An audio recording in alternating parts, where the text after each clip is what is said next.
Hey everyone, it's Ari here. I want to let you know about our upcoming Marketecture Live conference in New York on March 10th and 11th.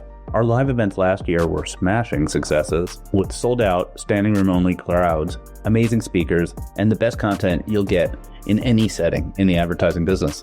This year, we've expanded to 2 days and over 1,000 attendees. So it's the must-attend event for the doers and thinkers in our business. You're going to learn something at this event. The speaker lineup has just been announced, and it's really strong, and we're just getting started. So we announced Sophia Colucci, the CMO of Molson Coors, Neil Vogel, the CEO of People, Joanna O'Connell, the Chief Intelligence Officer at Omnicom, Jeremiah Owang, the General Partner at Blitzscaling Ventures, he's an expert in AI, and Lance Armstrong, the General Partner at Next Ventures. Get your tickets now. Early bird ends soon. So your tickets are available at marketecturelive.com. That's marketecturelive.com. And we have special deals for brands, agencies, and publishers while tickets last. So we're going to sell out, so you want to get your tickets. It's a 2-day event, so plan ahead. But it's in New York, nice and easy to get to. And we're looking forward to seeing you there. This is AdTechGod, and this is a commercial message. Finding the right audience shouldn't feel like doom scrolling. With Experian, it doesn't. Experian syndicated audiences help you reach holiday shoppers, car buyers, and more across over 200 top platforms. With over 3,200 pre-built audiences, there's no more doom scrolling. It's just audience targeting you can trust, made simple. Learn more at Experian.com/marketecture. Again, that's EXPERIAN.com/marketecture. Welcome to the AdTechGod Pod, your window into the world of advertising technology and the people behind it. I'm your host, AdTechGod. Welcome to the AdTechGod Pod, where we speak to those driving programmatic partnerships. Today's guest is Andrew Cassin, the Senior Director of Programmatic Partnerships at Cadent. Andrew's worked at some great companies in the space, including Equativ, Connatix, Rubicon Project, and more. As a friend of the podcast and someone who I think truly brings so much positivity and authenticity to the space, I'm happy to have him with me today as a guest. Andrew, thanks for joining me. Thanks so much for having me. No, I'm excited. I feel like this is way past due. I feel like we've messaged for years and we're finally here. And I'm happy that you joined. Yeah. All those days at Sunday Mass finally got me to the front of the line. So happy to be here. What is it today? Wednesday. This is Wednesday Mass. So today we got Wednesday Mass. We're doing a little chapel time. Andrew, you've worked at amazing companies. You've worked in ad tech a majority of your career, if not all of your career, starting at Rubicon and Connatix, Equativ, and now Cadent. But I wanted you to run through your career, how you got to where you're at today, and what that means for programmatic partnerships. So if you want to run it back, I'd love to hear it. Yeah. No. So, I was fortunate enough to get an internship way back in the day at Forbes.com. So, I had a mutual relationship with the head of HR over at Forbes. And so I was lucky to get an internship there the summer going into my senior year. And then after college, they had a temp to hire position working for the president of Forbes.com at the time, who was Mike Smith. And, I jumped at that opportunity as anyone would when you're trying to get a job in 2010. So I was, I got the opportunity to work at Forbes.com at a time that was kind of innovative for them because they were going from an old school, business media publisher, the lists of, richest people and things like that, to trying to become, this digitally evolved publisher. They were changing the cover of the logo. They were putting Justin Bieber on the front, so, I was lucky to be there at that time. And for them, that was at a time where digital was evolving and things like programmatic, were becoming at the forefront of their strategy. And RTB was, becoming an important part of the overall tech stack. And so I got the opportunity from, early on as a new graduate to learn about programmatic when nobody really knew what programmatic was. Everyone was kind of learning flying by the seat of their pants. It was really the Wild West for publishers. And so a lot of people who were doing programmatic at publishers were getting together and kind of trying to understand, what are you guys doing? What's working for you? And so, through that, I got to network obviously with a lot of ad tech companies And that brought me over to Rubicon Project when they were building out their offering on the demand side, talking to brands and agencies, which had been what I was doing primarily at Forbes. So I got to be at Rubicon early days there, and right before they went public, I was there a year before they went public. And so first time being part of an ad tech company that went public, super exciting. And being part of that the demand side was huge because we were a startup within, a large publisher facing organization. And so we were very nimble in how we had to build out, our solutions and strategies there, and how we worked with brands and agencies around programmatic and what we were doing for them from a solution standpoint. And it was also exciting because I got to wear a lot of hats. As a startup like Rubicon, even though they were a fairly large company, I got to try a lot of things, collaborate with a lot of different departments, and everything became a learning curve for me, and which was great because I kind of was able to soak it all in. From there, I was at Rubicon Product for almost 5 years, and then I got the opportunity to go over to Connatix, which was more singularly focused on video, which was exciting me to have a more, as opposed to Rubicon that was covering video, display, and mobile. I got to go to Connatix and focus on video and help build the demand side over there. Work with a lot of great people, had a really great culture over there. And then my last 2 stints, I was at Equativ. Formerly, before they were Equativ, they were Smart Ad Server. So working at a French company trying to build their offering in the US was really exciting.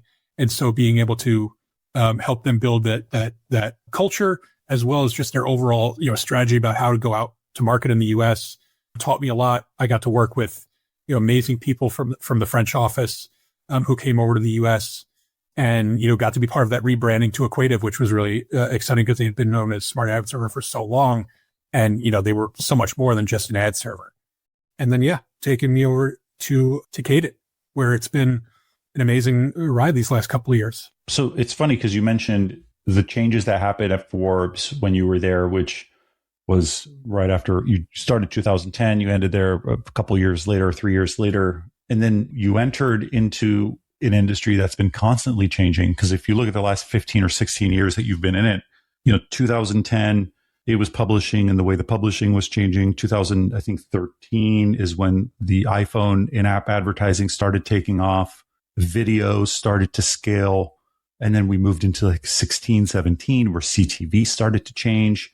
And now you're at Cadent, which does a little bit of all that, right? It's like the linear business, the connected television business, and of course more. I wanted to ask you, what has been the constant for you in the last 15 years that keeps you moving forward and just learning and adapting to all these changes? Yeah, I think the constant has been I think the excitement, the passion for the industry. I mean, I feel like we've had so many people on here talk about, passion and, in different phases. But I think for me, as nerdy as it may sound, I really am passionate about the industry, about ad tech, and then the companies that I work for, and promoting them and promoting them out in market, promoting them, on social media, and, just the opportunity to build things, to build, each company that I've been at, I've been able to be kind of on the ground floor or, on the early stages of the teams and building that up. And so I think that's what's always excited me is, and maybe it's because my dad was a contractor for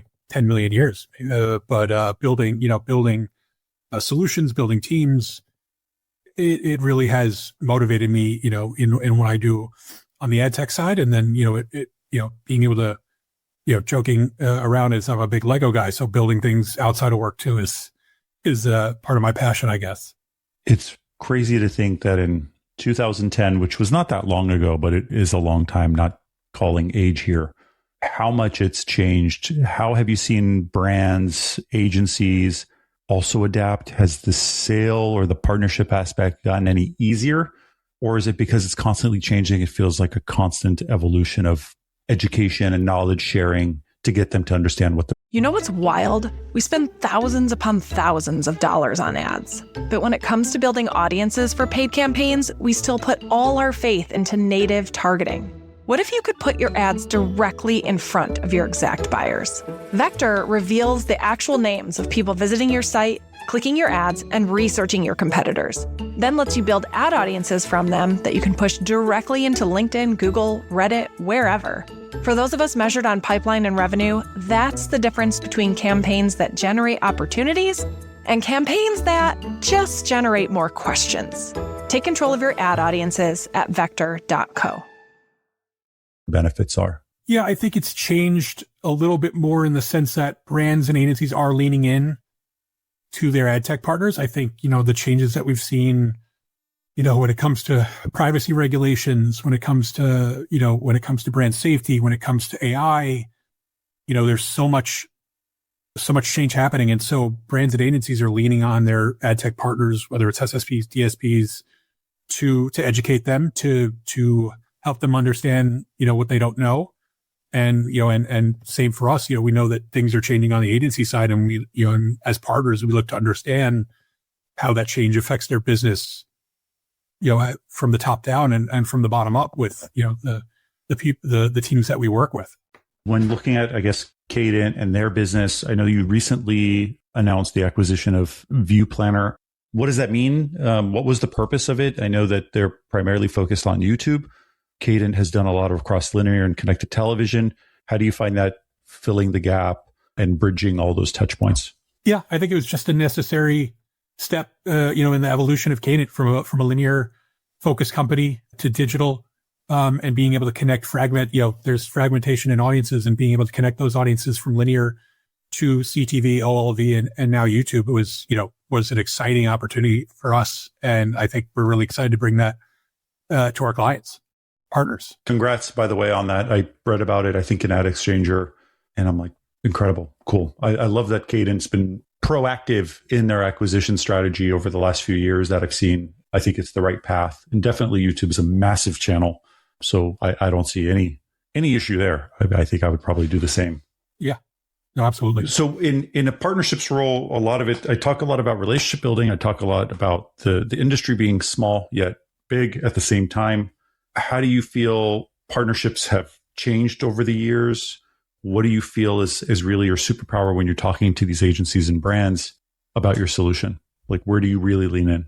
Yeah, I think I really just lean in on, we talk so much about solution selling, and I think programmatic, has changed so much where it used to become, we talk like this set it and forget it mentality, when working on deals like, private marketplace deals and programmatic guaranteed and things like that. And, it evolved from the set it and forget it and on to the next and volume based.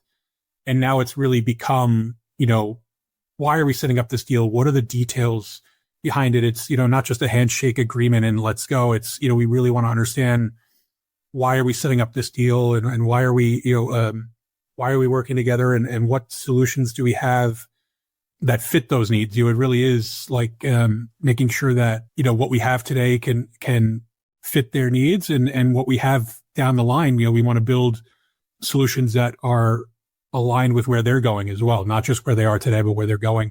Because, for us, we want to be partners long term, not just for the few deals that we just set up. So like a big topic, and this went out on my newsletter, will be a week ago.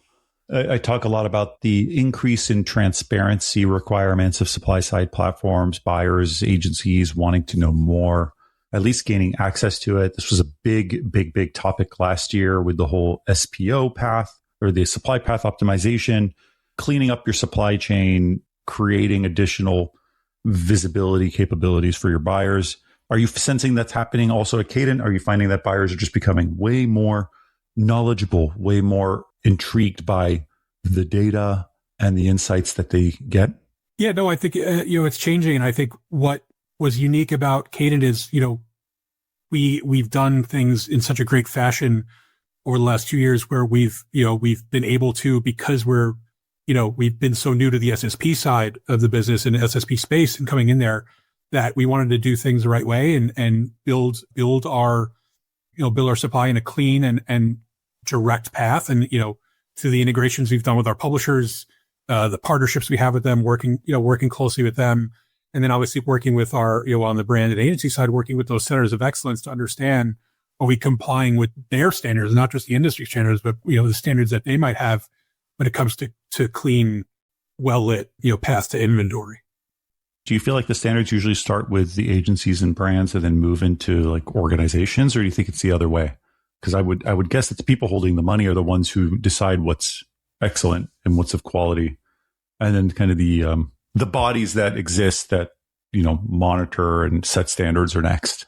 Yeah. And I think I think adhering to the standards of those organizations comes first because, they've been around the longest. They have, they've understood the foundations of those things. And then, obviously the ones holding the money decide which ones are doing it the best and doing it the right way or doing it, in the way that they want to work with them. So, that's just how I see it.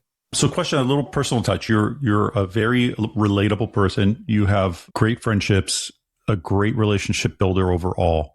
And you were recently diagnosed with cancer. And I know this is a very delicate and sensitive topic. So thank you for talking about it.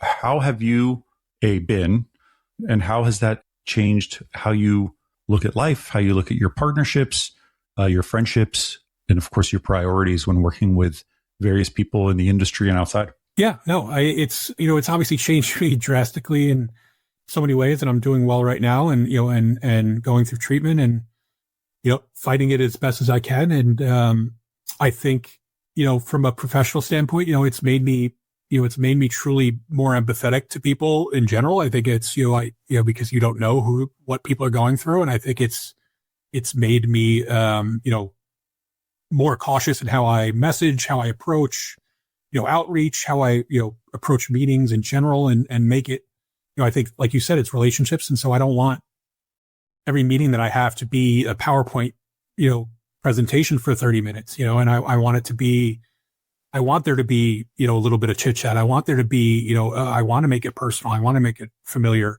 so that I am seen as a partner and not just another salesperson who comes through their door and through their their Rolodex. But and on the personal side, it's made me intricately more like cognizant of who I allow into my life, from a personal standpoint. Like I'm trying to enhance the connections I make with each connection I make, and not how many connections I make. It's it really makes me the people that I want in my life that I'm living right now for as long as I can live it, I want to enhance the people that are around me, supporting me, the new people I meet, and all of that. So yeah, but it is also making me understand so much about our industry is, there are so many people, our industry is so connected and so small and familiar, but so is the amount of people who in our industry who are probably fighting the same fight and not as vocal as I am about it. So, and that's why I've kind of been so vocal about it. And because I think anybody who, is going through this and, is who are in ad tech, and don't have people to connect with, maybe they reach out to me, or maybe I, reach out to them. So. Yeah, I feel like the industry overall is pretty supportive. Not having health issues myself, but very close family member did. And I remember the outreach I received, and it was like the little things too. It was just, even if it was just like a text or an email that came out from coworkers saying, "Hey, we heard about this. Hope you're good. Hope the family's okay. If you need anything, let me know." That was nice enough. But then some people go, way beyond that. And I thought that was also great.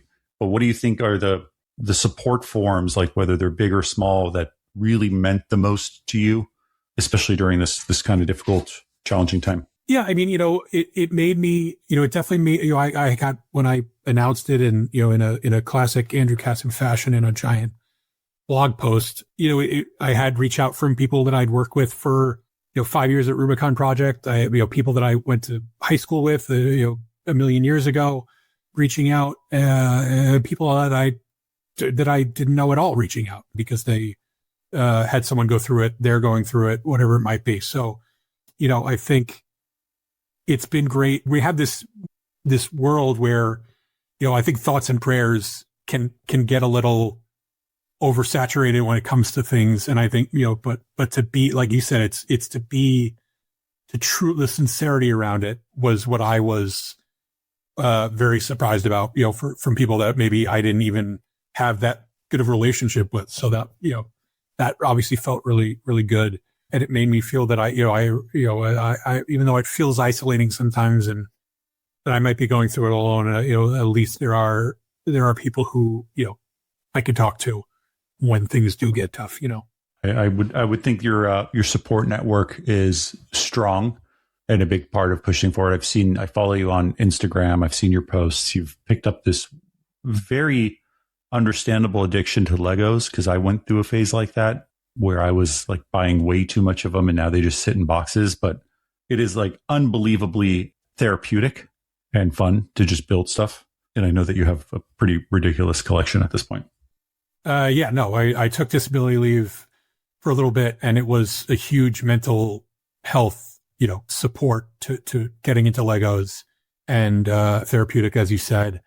And my backlog is about 25 boxes sitting in my living room right now that I don't know what I'm going to do with. Andrew, with having over, 15 years of experience in the space, we talked a lot about technology adapting, product rollouts, acquisitions. What advice would you give to people who are new in the industry or early on in the industry to just keep up to date with what's happening so that they can be better prepared for any changes that come? Yeah, I think, what I'm jealous about for people coming into the industry, there's obviously so many resources available to them that none of us had going up in the early wild days of programmatic. So, there's the industry press, there Ad Exchange, all the different websites that companies that provide certification courses, webinars, things like that. So, I would say take advantage of all of that, is available to you now that I wish I had flying by the seat of my pants. And then, I think building, we talk about, I think you've talked about so many times on your pod is, and I've heard from so many other amazing guests is, building that kind of board of mentors, is important, in this industry, especially. And I wish that I had more, available to me back in the day and even now today. And, there's obviously so many amazing mentorship programs out there like 212 and Oh Hello, which I've been fortunate to be a part of and meet some amazing, young professionals up and coming in the industry. So, I recommend that and just get on LinkedIn. LinkedIn is the most underutilized resource in our industry, whether you think it's, people think it's being used for too much personal stuff or too much negativity on it. It's still one of the, most useful tools that we have to use in our industry. It's funny because you touch up on the LinkedIn portion and the network and the board of advisors. That's something that's actually relatively new for me. Yeah, I created a meme account. Yeah, I kind of weirdly went way more popular than I thought it ever would be. But the advisor part to me is probably the most valuable thing that I got out of creating this. Being able to have dozens, if not hundreds of conversations with people per week, per month has created such a strong network where me as the real person or me as the ATG persona has allowed me to learn so much, and just getting that guidance. Hey, what do you think of this? Oh, I think it's great. I don't think it's great. Even just the insights I gained have made me so much stronger in my confidence and knowledge that I definitely recommend that to everyone. It's talk, ask questions. Nobody thinks you're dumb. The more you can ask, the more you learn.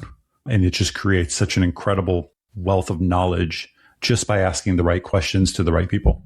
Yeah, agreed. Andrew, another question for you. Yeah. Cadent's obviously evolved over the years, both the ViewPlanner acquisition, moving from kind of a traditional linear space into streaming, into online video. But what are you in particular really excited about moving into 2026? What do you think is hot? What do you think is not?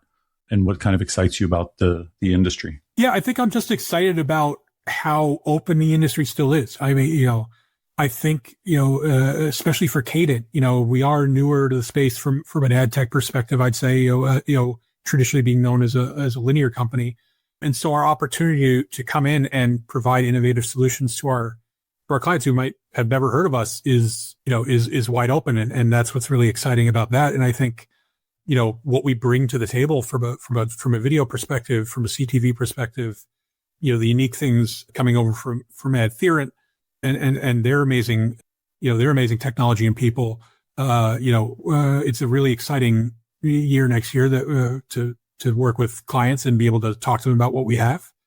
And then the industry, I think what's really exciting is that there's so much opportunity to innovate. I think innovation is one of the amazing things about ad tech, in things, whether it's privacy, whether it's AI, whatever it might be, whatever might be the next thing, CTV, it's forcing so many companies to pivot, new companies to come out of nowhere that are building unique things. And so, the unique innovation that we're doing and then, and seeing other companies do, I think is really exciting, going into next year. And I'm really excited to see what else people are building and what else Cadent has in store. Yeah, I've probably mentioned this before. I think media itself has changed a lot, but if there's one thing that hasn't changed is how much traction negativity gets in the media. So whether this was like antenna on top of your TV, or whether this is streaming, or whether this is scrolling through Instagram or TikTok, it almost feels like the negative news gets highlighted. And it's the same way in advertising or ad tech news. The top headlines are the most controversial headlines. What falls to the bottom are the good news, the big announcements, right? Like you hear about the bankrupt company. What you don't hear about is the company that is successfully kind of moving through a very changing industry today, because they tend to not get as much press. And so for me, although I think there's a lot of changes around AI, operationally, generative AI, consumption habits, LLMs, like there's so many topics that are going to change over the next 12 months. I also innately feel inside that that's okay. Majority of the companies see it, they're watching it, they're adapting to it, and they're building for it. And so although it might be a little bumpy, I still think that 2026 will be a good year for advertising and for digital overall. But if you read the headlines, it's the end of the world. And I definitely don't agree with that. No, not at all. Awesome. Andrew, I want to thank you and thank Cadent for having you here. Since this is coming out a week before Christmas, and you said you were Catholic, Merry Christmas. I wish you and your family a great holiday, and I hope you get some time off with family. Thank you. Thank you so much. Thank you, Andrew. Thanks for tuning in to another episode of the AdTechGod Pod, a podcast for the people, about the people. Stay connected with me for more insights, trends, and interviews in the realm of ad tech. Don't miss out on the latest updates, so follow me on X, Instagram, and connect with me on LinkedIn. Don't forget, ATG Slack community has insights, networking opportunities, and jobs. Keep the conversation going and stay at the forefront of ad tech innovation.